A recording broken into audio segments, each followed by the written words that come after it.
Hello.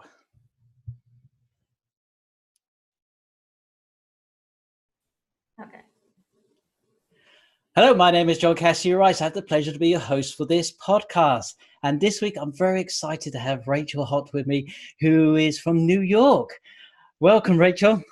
Thank you very much. From the Big Apple. Yes. How exciting. Thank you. And I know you're a clinical psychologist. That's correct? I'm a clinical psychologist, but I actually started off as a dance therapist. Fabulous. Way back when, let's say 1978, 80. And there are actually a couple of dance therapists. Judith Delosier, Yes, had also been a dance therapist. But yeah, then I went into NLP. So my clinical psych came in 1997, but my NLP started around 1982. right. Yeah. Excellent. So you're there in the early days when it was all starting to build. Yeah, I think, it's an interesting time frame because my early days, things had already changed. Yes. When I came in, Frogs into Princes was in print. And that's actually my fairy tale story, which was that I was working for a nonverbal communication researcher named Martha Davis. And as a 25-year-old, what do you do? But you organize somebody's books. So I was looking at her books, and there was Frogs into Princes, and such a pretty cover, right? Yes, oh, absolutely. Artwork. Yeah, and I had more of a Jungian background, so I, of course, I read the book for the cover. I really did. But once I read it, I was like, this is really interesting.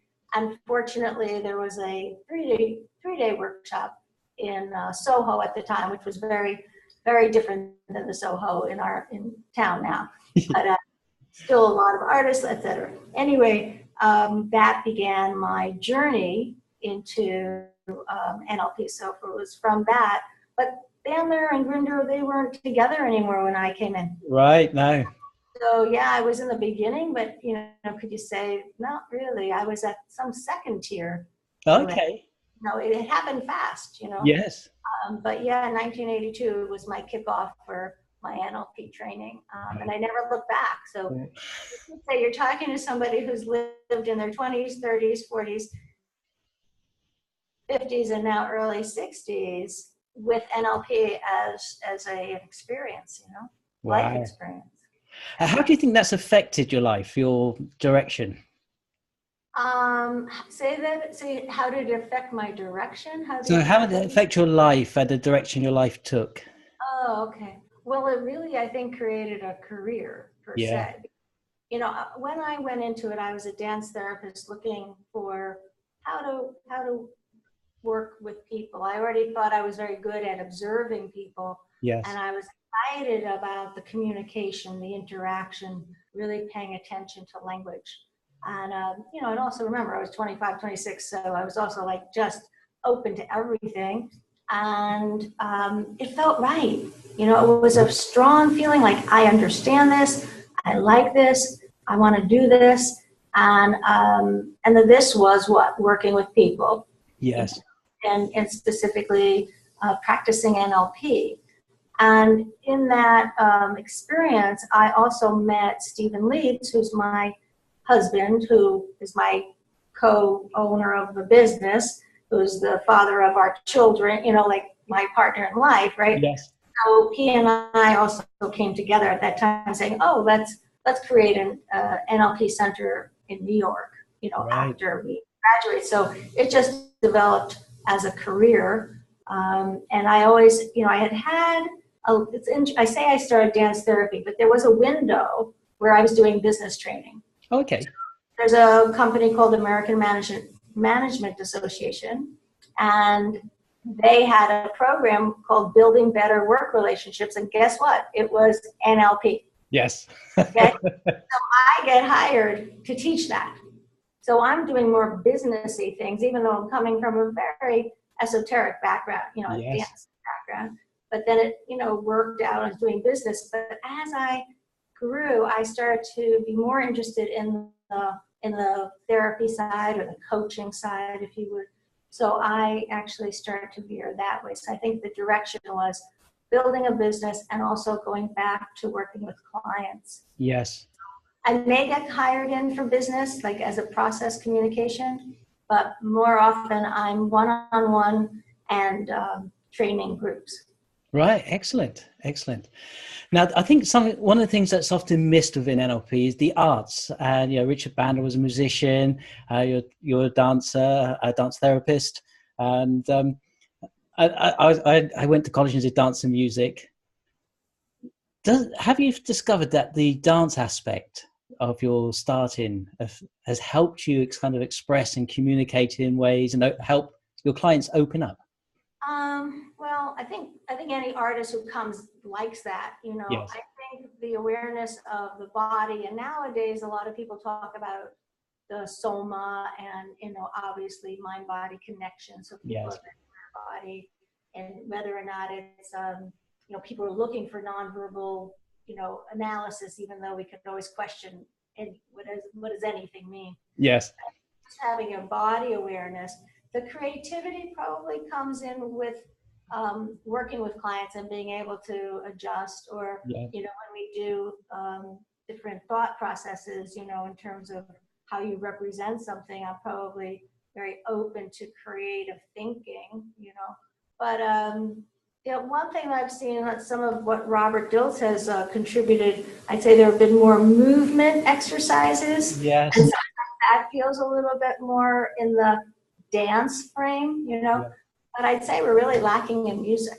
Yes. At least in the NLP Center of New York, I don't utilize music. So there's Okay. new creative thought today. Okay, excellent. Glad to bring a bit of music into the world. Yeah. So you've gone through your adult life with NLP. Yes. So what insights could you share with us that you've taken away from NLP, whether it's personally or professionally?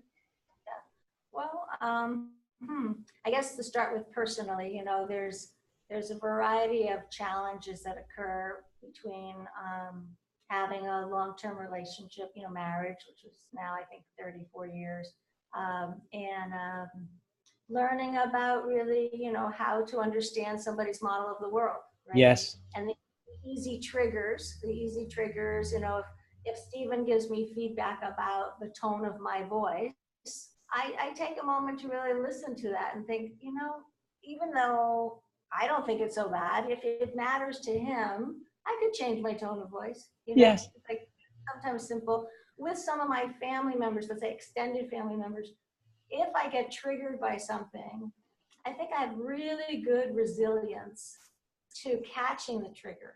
Yes. A lot of our students say, "Oh, Rachel, do you ever get angry, depressed, frustrated, impatient?" Right? All of these like so-called stuck states. And it's yes, and I have good bounce back, right? Yes. I think that insight of, oh, what resource do I need? Oh, what technique do I use? Oh, what's their positive intention? What's my positive intention? Those kinds of things. If you talk about programming, I think I'm well programmed. So yes, I can get angry, sad, depressed, frustrated, whatever. Do I stay in it? I don't think that I have that capacity anymore. Yeah. I think I move out of it, I feel very balanced. Yeah. I feel very fortunate. I think NLP has really influenced me that way. Yes. We raised two kids, they're adult children, and that's always interesting to think, like, could I have done something different as a young mom? I think, early on as a young mom, I probably said something to my kids like, well, how do I make you angry? Right? Did the cause-effect challenge on them. Maybe that wasn't the best thing to say. So, I've also learned that there are times when you just don't throw out those challenges. Excellent. One of the things I liked what you said there is that, because I think at some point, and I think it was during the 80s, it was almost like if you've done NLP, you were a perfect human being. And really saying, yeah, you have all the emotions, but you've got a set of tools to deal with them. Well, you know what? I might be more humble than a lot of the NLP folk around. I don't know.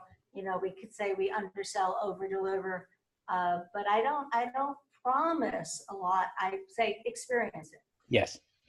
And even in workshops, there's usually exceeded things that occur, right? Like somebody will say, wow, I hadn't expected that. Yes. Expectations.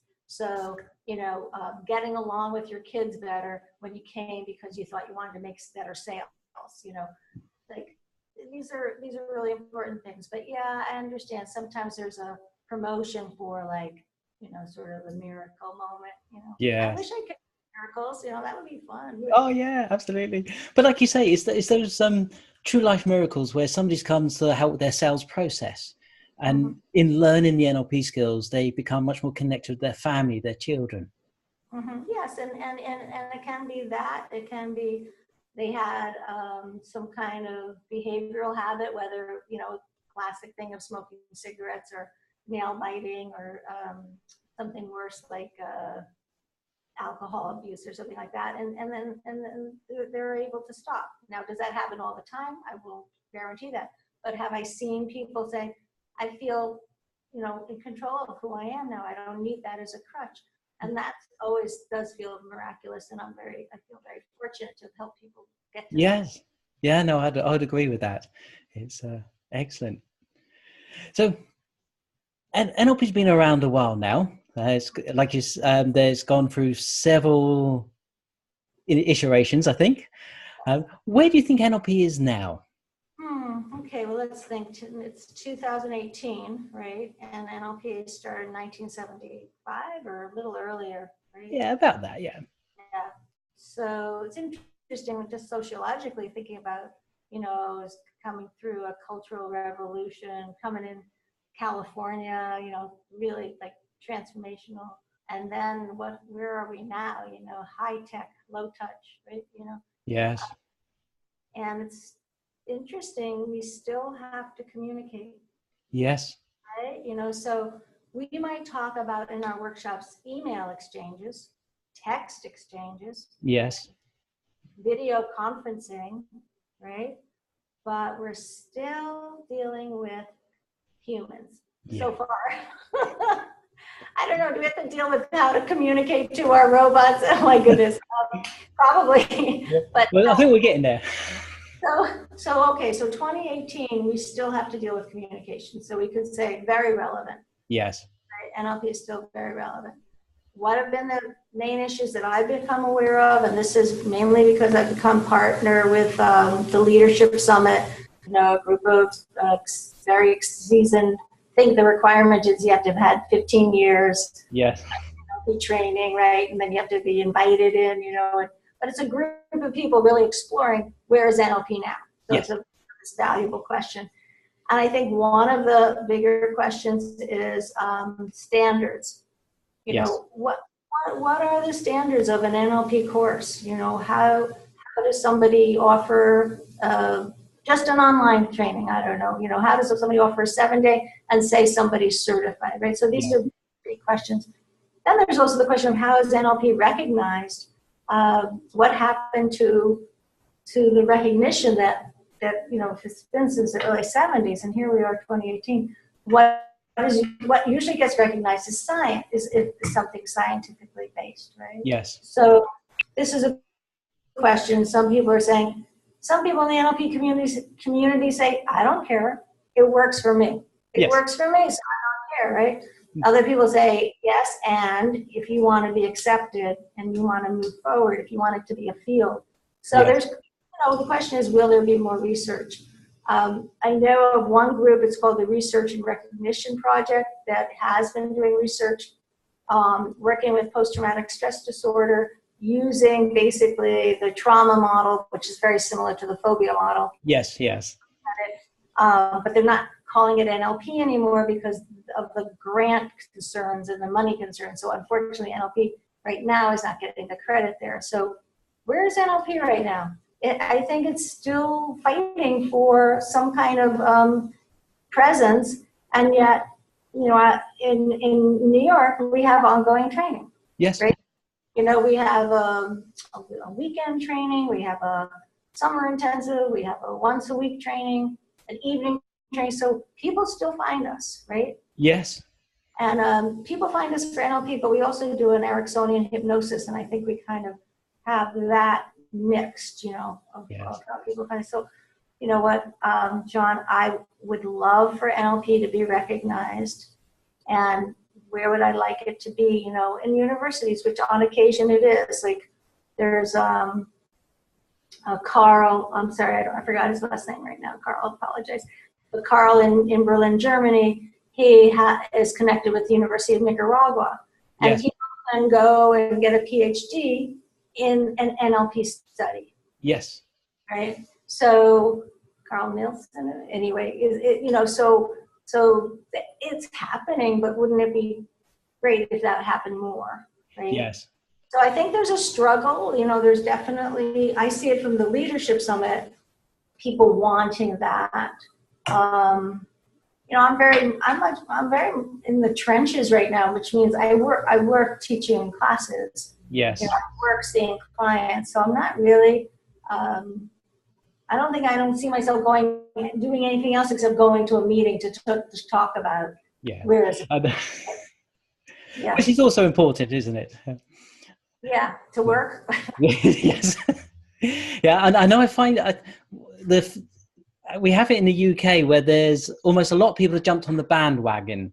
They've read a book on NLP and then they're running weekend courses. We have online courses, we have 3-day courses, 7-day, and it's a real mixture. And I think it's sometimes challenging for somebody who's looking to take some NLP training to know where to go to. I know. I think about that. Customer beware, consumer beware. Right? Yes. How do you shop around? What are you really looking for? You know, we get people who want to learn about themselves. Yes. Right? They just say, I want to improve myself, and that's great. We also get people who say, I want to be a practitioner coach. You know, and we offer that to them. So yes. They say, I want to help others, and so we offer that to them. And then they'll tell us, well, we've looked at another center, and it's only 7 days, and you know, and it has this online component or something, and we say, you just have to decide or talk to your, you know, Yes. people who have studied with them. You know, obviously, we think, like I was saying before, this communication between the two of us right now is the essence. So when you come into a workshop, that's what's also happening. Right? Yes. And beyond the NLP, sometimes it's connections, like Stephen and myself, you know, it became a marriage, right? You never know what's going to happen. People have created businesses together, right? There's always wonderful byproducts, but we work together, and we as trainers really get to see you working together. Yes. And that's just NLP level 1, you know, of course there's master practitioner level. So, you know, consumers have to ask a lot of questions. They have to really think about it. You know, there are a lot of great books, and yes. Stephen and I wrote a book that basically parallels our training. It's called NLP, Changing Perspective, but it's, you know, similar to most NLP books. It has many of the techniques, and you know, of course, it's closer to our training if you want to see that. So, you know, some people can learn NLP through books, but there's a point when they go, I read it, but I don't really get it. Right? Yes. So, I think there's levels of learning, isn't there? And books are one level, and then the experience of the classroom is a different level. Going out into the world and using it as another level of learning and feedback. Yeah, I mean, look, you know, you're doing a podcast. Somebody hopefully what will they learn? They'll become curious. You know. Yes. They'll say, well, what is NLP really? You know, and we didn't really talk about that. You know, to say No. You know, except that I mentioned communication. But yes. You know, that's always, I think that's one of our struggles is what is NLP, right? You know, to look at, you know, this communication model, this model that changes thoughts, feelings, and behavior, right? This technology. It's, you know, it's always that question, you know. Yeah. I actually like to say it really stands for now let's play. I love that. And then, you know, we get to, you know, try out things, right? You know, and I just, you know, you were talking earlier, what did you ask me about, like, insights or something about? Yes. Just the you know, the contribution about linguistics, right? That, you know, Brinder, I'm sure, is the force of that, right? That the opening of the door of that. Just to think about a simple word, you know. So you tell me, Rachel, I'll be with you soon, you know, shortly, It's like, to really start to wonder, what does that really mean? Yes. And any couple that I work with, they really enjoy that moment, 'cause they get it. They know, like, yeah, your soon is, I don't know, how soon is soon for you, John?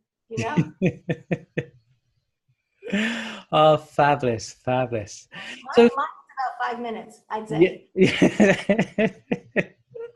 Somebody else is 45 minutes, right? Oh, yes, yes.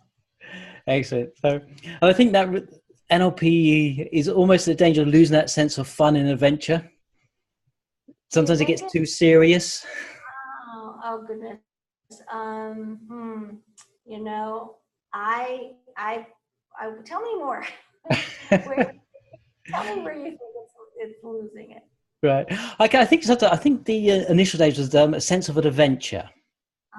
And yes, and I think as anything grows and matures, the danger is we become too serious about it, and we forget to play, like you say. I see. Yeah. It may be so. Like you could say that the practitioner training or master practitioner training is already set, and so where is the adventure? And in terms of where's the exploration? Yes. Sometimes people say to me, well, what's new in NLP? And I was like, I'm not really so sure, except that we look at what's new in the world and we talk about, again, like video conferencing or texting. Yes. Like, I don't know, you can't make rapport new per se, no. Right? It's important to understand people. I think actually one thing that's, current is the concern of people becoming more tribe-like, right? Sticking with their own and yes, xenophobic. And, I think that the contribution of NLP to really say respect each other's models of the world, you don't necessarily have to agree, respect, and then, again, do your best to understand it, right? Yes, definitely. That I don't know if it's too serious, but it can be adventurous to say there's so many new cultures, there's so many different groups now, so many more people who are willing to share who they are in the world, right? Oh, definitely, yes. In the 80s, we were still so much more closed by things. So there can be some real fruitful communication when people are willing to do that, So I think NLP could be so helpful with the difficult conversations, and I think that's what happens. We get hired as process communicators, consultants, and all the really great business consultants that, I know there may be a plethora in London, but hopefully the good ones are helping people really deal with, being able to have the more difficult conversation. Oh, yes. Oh, no, definitely. So I'm highly aware that you've still got clients to see today and you're very busy. So if somebody wanted to find out more about the courses you offer and maybe some of your one-to-one work, where would they need to go? Okay, well, we have a website. It's called nlptraining.com. And that's the easiest way. Of course, anybody could email info@nlptraining.com. We do all our workshops in New York, so you get to have a nice holiday in New York. And we do summer intensives. That might be the best way for somebody who's international. Yes. And otherwise, of course, we do Skype now. So I think my furthest client was Monaco that I had Skype sessions with. Yeah. Oh, fabulous. Yeah. And if somebody was interested in getting hold of your book, is it available on the usual outlets or is it available from your website? It's available on the mega outlet Amazon. Yes, they've got the world on there. Yeah, anywhere you want to go, Amazon. Yes, it's NLP, A Changing Perspective. And I guess just lastly, I want to say that, it has been quite a pleasure to talk with you. The enjoyment of meeting other people who do NLP around the world. And, definitely. This is part of where I think NLP is going, or at least the Leadership Summit goal is creating a community, right? This idea of community, community where we all like to belong, and how to cooperate, how to best respect each other for our differences as well as similarities, but, understanding each other. So I really appreciate you. It's a contribution that you give to others to share. And, you've made me feel very welcome in your podcast community. So right. Oh, thank you, Rachel. Thank you. And what I'll do, I'll put all the links on the webpage that we have. and I'll let you know when that goes live. Okay, thank you so much. Thank you ever so much, and have a wonderful day. Okay, you too. Good evening. Okay. Bye then, Rachel. Bye.